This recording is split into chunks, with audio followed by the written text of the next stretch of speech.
Tonight on The Price of Freedom, this year's Armed Forces Day Parade will be Friday, May 3rd. One Grand Marshal for the parade will be World War II veteran Bo Cline.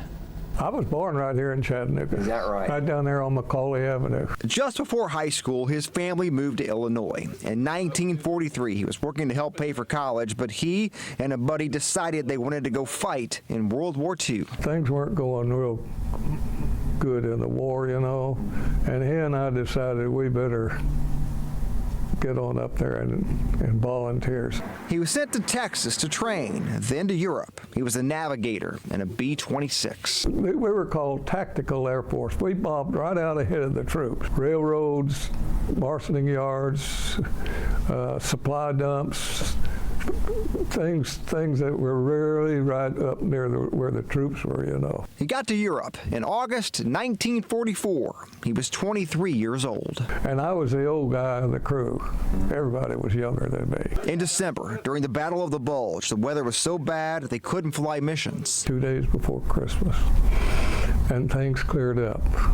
And the United States Army Air Corps put everything they had in the air. They were flying over France, planning to bomb a target in Germany. When formation was tightening up good to start to run on the target, well, I remember our tail gunner saying, well, here's our escort coming in here now.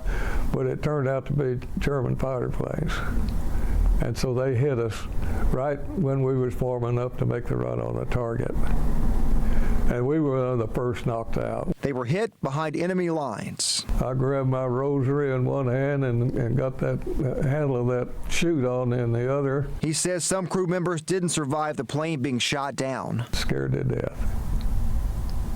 You can bet I was scared to death. Right back here is where I'd get my chute on, and there's two bomb bays right here. When he landed on the ground, he couldn't see the crew members who did survive. I saw this wooded area, and I was trying to get out of the chute, and I saw these two soldiers running up the track toward me, you know, so I just stood there and waited on them. It took him 3 weeks to get to a permanent prison camp north of Berlin. He walked and rode on the back of trucks. He says his pilot was at the camp when he arrived. He would come to the gate where they brought in new prisoners every day looking for me, and he said when I finally came in, he hardly recognized me because I was all beard, you know, and it was freezing cold.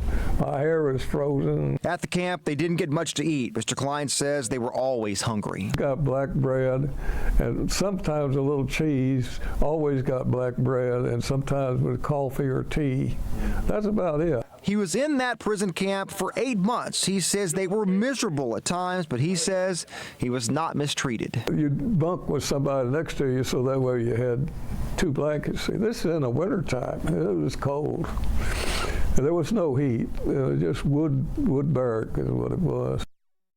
Mr. Cline spent 8 months in that prison camp. The war in Europe ended on May 8th, 1945. He says he was not released from that camp until early June. As I said, Bo Cline is one of the Grand Marshals in this year's Armed Forces Day Parade. The other person who was scheduled to be a Grand Marshal, World War II veteran Jim Doris, he passed away last week. Our thoughts are with his family. We're working to tell his story soon on The Price of Freedom.